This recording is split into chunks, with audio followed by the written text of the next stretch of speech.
What's up guys, QLM, me llamo Jesus Martinez and I'm a San Diego photographer, and today we're actually going to be talking about how to edit Moody street photos. So let's jump into it and start editing. We're going to edit this photo that I shot about a week ago, and it was part of the Insta360 review. If you guys want to see that mini vlog review, it's going to be up here.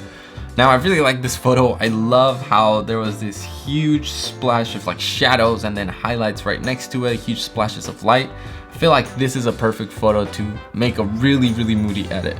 So right off the bat, it looks very dark. I kind of underexposed this, so let's raise the exposure, and I think I'm pretty good on that level right there.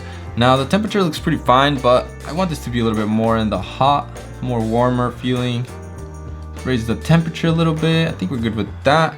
And I'm gonna go ahead and just start cropping, because my whole point of view, the whole idea behind the image was the guy in the suit. Felt like the guy in the suit looked really cool, and then there was a guy with sandals walking right next to him. So I feel like it's like a juxtaposition on, am I using juxtaposition right? It's like a huge difference comparison. A guy wearing a suit with a guy wearing sandals in the city. I think it just makes a cool story. It makes you wonder what the hell is going on. Let's crop into 4:5, which is the Instagram ratio, the one I pretty much crop everything into because everything usually goes on Instagram. So I'm using the rule of thirds on this one. I'm just gonna try to put him right on that corner, that axis right there on the bottom left. And I think that looks pretty good. It does kind of throw me off that the sign is just hanging up there. Maybe a little bit bigger. Still got the same effect. I don't really want to cut into those shadows that much, but let's just add the light. I think that looks a little better. Okay, we're gonna work with this crop. So I'm gonna go ahead and drop the highlights a little bit. I feel like they're a little too hot, and we're gonna add a good amount of contrast into this. Maybe raise the exposure a little bit more. I feel like going a little bit hot in the back of the building right here by the sign. So we're just gonna leave it at that for now. Maybe drop the blacks. Put that on 5. Now if you've learned something so far, don't forget to hit that like button, because it really helps out the channel. It helps me out with the algorithm, so thank you for that. So I don't mess around a lot with that. Editing is just playing around with an image literally until you get what you want. I mean, the whole idea of knowing this is you know what you want, so you know how to change it. But as it is on this image, I like the contrast, I like the shadows, everything else looks pretty good. So now we're gonna go more into the creative side of it. The tone curve, I don't really mess with the tone curve until I've got everything else, or if I'm not getting that look off of the basic sliders or so. So let's hold up on the tone curve. Now this is the fun part. The hue sliders, these are my favorite thing to edit with. So that blue, I feel like it's too strong, too dark. So I'm gonna go into the luminance, just make it a little bit lighter, like right around there. And since everybody loves that teal blue, just go ahead and change it into a little bit of the teal. I think that's good enough. And the oranges are actually already strong for it, but maybe we can add some luminance to them. I think it'll make it a little bit punchier. Just go with 7. I think we're good on that. Now, the bush is kind of too green. I don't know why photographers, we don't like green in most of our images. So let's just desaturate it a little bit, raise the luminance, and I'm gonna make it a little bit more into the yellow side, or quite a lot into the yellow side. Actually, I'm gonna raise the saturation. Kind of like the tone that it's giving off into the yellows. Now I'm pretty happy with that, but I do feel like the highlights are too strong now. So I'm gonna drop the highlights. And if you think my computer is about to blow up, I really hope it's not. I really hope it doesn't. This is a 2012 MacBook Pro that I upgraded the SSD and the RAM, and it works fine. Can give it a little bit slow, but this is my on the go, and I usually edit on my PC now, but I love how the Macs are for editing photos. Like, this touchpad is so nice. So let's move into the split toning. This is also more of the creative side. Now my highlights, I want to keep them more on the orange side, so we're gonna add this orange that's already up there. But we're gonna drop it and maybe give it like a 5%. And these shadows, for some reason blue works really well. I remember reading these like articles saying that on Instagram, any image that had blue was liked more. For some reason it looks super nice. So I already like that right there. Pretty happy with that.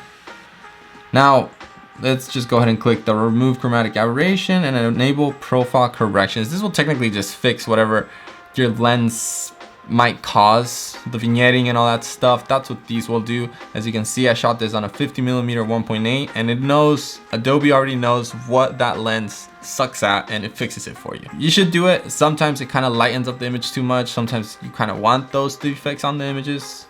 It all depends how you want to edit. Again, this is purely your choice. Everything is your choice when it comes down to editing. There's no right and there's no wrong. Yes, there's kind of like a middle ground where everyone seems to enjoy or approve. But again, everything is up to how you want to edit. Now, I'm feeling like it's a little bit too moody. I'm not sure if I want darker shadows. Yeah, I think I'm gonna make it more moody. I think there's too much of a difference though within the highlights and the shadows. So I'm gonna drop the exposure a bit again. Pretty happy with that. Now I feel like it's too saturated. I don't really like messing with this one, but I'm gonna drop it down. Let's drop the saturation down to 2. This is the easiest way to move around the saturation rather than go through each hue. But I think I'm pretty happy with that. For the orange now, I feel like it's too strong. See, and I can't drop it too much because we start affecting the skin tones. Let's just leave it at that. I think that'll be fine.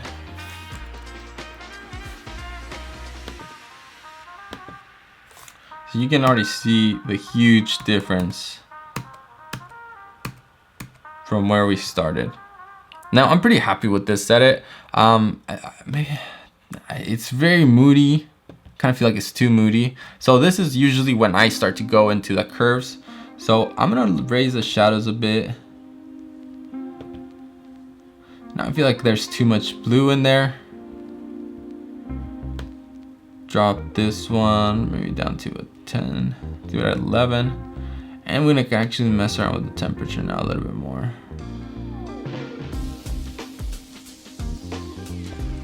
67. Okay, I'm pretty happy with this. So now with these edits, you can see the difference of where we started to where we are now. Before and after right there. Now let's see how well these edits stack up to some of my other photos. So we don't want the local adjustment, spot crop, I think that's good to go. Now let's go to this other shot that I actually really liked. It's kind of different from what I usually shoot, I guess.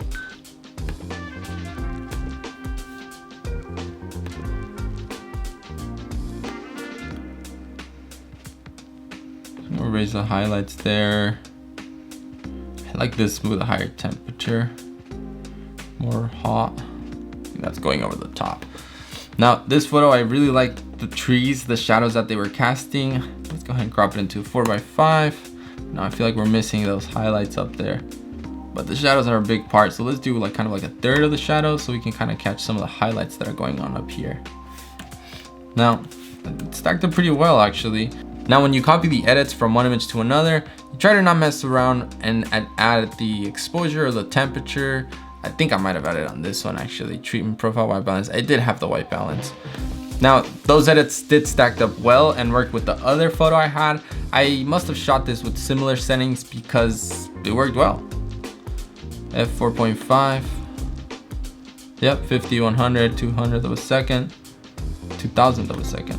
So the edits we did on the other photo worked out well with this photo. So technically we just created a preset, and you know what? Since you've sticked around through this whole video, I'm gonna go ahead and make this a free preset just so you guys can use it in your images. Now for me, the key takeaways are honestly edit however you want to edit. If you want to imitate what's already out there, feel free. If you don't want to and want to do your own thing, feel free to do that as well. There's no right or wrong when it comes to the edits.